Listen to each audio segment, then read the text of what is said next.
बोलिए सियावर रामचंद्र जी की जय। बोलिए बागेश्वर धाम की जय। बोलिए जी बालाजी सरकार की जय। बोलिए सन्यासी बाबा की जय। बोलिए पूज्य गुरुवर की जय। बोलिए हमारे मताई बाप की जय। हम आप सभी से एक ही विनम्रता के साथ एक विनती करना चाहते हैं कि सभी लोगों का एक पवित्र हृदय से एक पवित्र कार्य करने का मन था। ललितपुर के समस्त जनपद वासियों की समस्याओं का समाधान हो जाए, इसीलिए हम सब लोग आगे आए, अपने काम धंधे छोड़ के, अपनी व्यवस्थाओं को छोड़ के और पूज्य गुरुदेव के चरण में आ गए थे। क्योंकि जो गुरुजी पूरे संसार में सनातन का झंडा ऊंचा कर रहे थे, उन्हीं के सहयोग के लिए भी हम लोग साथ में हो गए थे। लेकिन कुछ चीज़ें ऐसी हो गई हैं जो गुरुदेव ने सिखाया भी था, पहले दिन भी कहा था कि देखो आप लोग धर्म के काम में आगे तो आ रहे हो, परेशानी आएंगी, समस्याएं आएंगी और दिक्कतें आएंगी और कठिनाइयों का आप लोगों को सामना करना पड़ेगा, और जिसका स्वरूप आज देखने को मिल गया है। अभी हम सब लोग गुरुजी से मिलने जा रहे हैं। कल हम लोग परम पूज्य गुरुवर पूज्य श्री 108 श्री रामभद्राचार्य जी से मुलाकात हुई। उन्होंने भी कहा कि आप लोग भी जाइए और हम कहे दे रहे हैं। तो आज श्री पूज्यवा जी से मुलाकात होगी और उनके सामने बैठ के अपनी पूरी बातें बताएंगे, अपनी पूरी समस्या बताएंगे और जो सही है वो बताएंगे। और वो तो हमारे गुरु जी तो त्रिकालदर्शी है, अंतर्यामी है, वो सबके मन की बातों को जान लेते हैं। हम लोगों के मन की बातों को भी जान लेंगे, क्योंकि उनको तो कुछ छुपा हुआ है नहीं है ना, तो वो खुद समझ लेंगे और फिर गुरुजी जो रास्ता बताएंगे वो हम आगे रणनीति करेंगे। एकाएक 2 दिन तक सब ठीक था, एकाएक ऐसी क्या बात हो गई कि कथा को भी महाराज ने मना कर दिया? क्या होगा कि कुछ लोगों ने राजनीतिक रंग देख दिया, इसको राजनीति से जोड़ दिया, क्योंकि पता पड़ा कि चुनाव आने वाले हैं। और क्योंकि मैं तो चुनाव के बारे में जानता भी नहीं हूँ, राजनीति का मुझे काथा गा भी नहीं आता है, ABCD नहीं आती है। कुछ लोगों ने इसको राजनीतिक रूप देके और किसी प्रकार से जो है इस तरह से षड्यंत्र रख के और ये सब चीज़ें कर दी हैं, जिसका ये हो गया है कि हमारे गुरु जी नाराज़ हो गए और उन्होंने इस कथा को स्थगित किया है।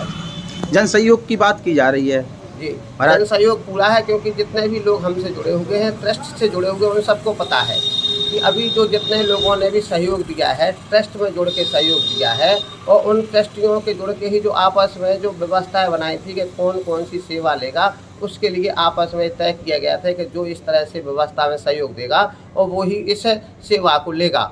अब जन सहयोग की बात तो है कि अभी ये दिखने लगा है कि लोगों को समझ में आ रहा है कि षड्यंत्रकारी अभी कुछ समय के लिए सफल हो गए हैं, क्योंकि असत्य कभी कभी कुछ समय के लिए भारी हो जाता है, कभी कभी अधर्म भी सक्रिय हो जाता है, लेकिन सत्य की हमेशा जीत होती है, असत्य की हमेशा हार होती है, धर्म की ही विजय होगी, ये हमें पूरा विश्वास है, 1000% विश्वास है। पवित्र आत्मा के साथ हम लोग इस कार्य को कर रहे हैं और जैसा गुरु जी आगे बताएंगे वैसा करेंगे। आप संस्था में कोष अध्यक्ष हैं, कितना कोष इकट्ठा हो गया? अभी जो हम लोगों ने सभी पदाधिकारी हैं उनके सहयोग से लगभग 6 लाख रुपए की राशि एकत्रित की है, जिसका एक रुपए का हिसाब लिखित में है। कहाँ से सहयोग आया है, कितना ट्रस्ट में खाते में आया है, कितना कैश के रूप में आया है और उस सहयोग को कहाँ कहाँ किस मद में व्यय किया गया है, एक चीज़ हम लोगों के पास मेंटेन है, रिटर्न में है। जिसको भी अगर लगता है, जो भी अधिकारी है, अगर वो ये चाहते हैं कि भाई हम लोगों ने किसी से अनर्गल पैसा लिया है, अनुचित पैसा लिया है, तो जांच कर सकते हैं। हमें उसमें कहीं कोई सहयोग नहीं है। हमें ये पता है कि हम लोगों ने कोई ऐसा कार्य किया ही नहीं है जो धर्म विरुद्ध हो, सनातन के विरुद्ध हो, समाज के विरुद्ध हो या महाराज जी के विरुद्ध हो। हमें अपने चंदा गाँवनी की बात चल रही है, लोग बड़े सोशल मीडिया पे लिख रहे हैं चंदा चंदा चंदा, उन्होंने दिया है जो लिख रहे हैं? देखो क्या है, चंदा का हिसाब वही मांगने आता है जिसने चंदा दिया ही नहीं होता, और हम लोगों ने कभी किसी से चंदे की बात की ही नहीं है। इतना बड़ा आयोजन है, बिना सबके सहयोग से नहीं हो सकता।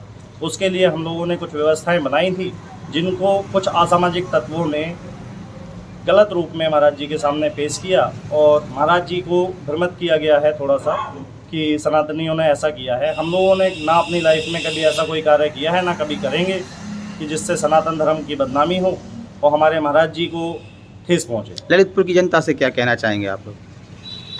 सभी से यही कहना चाहेंगे, जिन सज्जनों ने सनातन जन जागृति ट्रस्ट में सहयोग किया है, अगर उन्हें लगता है हम गलत हैं, अपनी रसीद कार्यालय में गुरुवार के दिन लाएं और हमसे अपना सहयोग वापस ले जाए। जय सिया राम। हमारे YouTube channel the Bundelkhand post को सब्सक्राइब करें।